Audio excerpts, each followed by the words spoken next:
নমস্কার।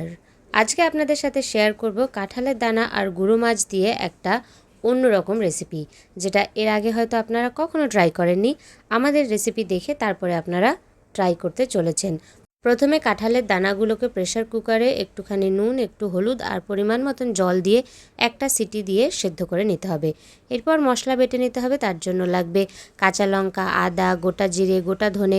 অল্প একটু জল দিয়ে মশলাটাকে বেটে নেবেন। এরপরে সেদ্ধ করে রাখা কাঁঠালের দানাগুলোকে মিক্সার গ্রাইন্ডারে দিয়ে পেস্ট করে নিতে হবে।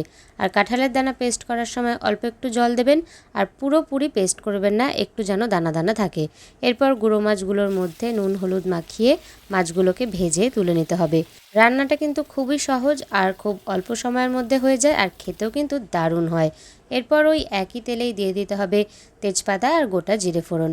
এবার বেটে রাখা মশলার মধ্যে পরিমাণ মতন হলুদ গুঁড়ো আর পরিমাণ মতন জল মিশিয়ে মশলাটাকে তেলের মধ্যে দিয়ে দিতে হবে।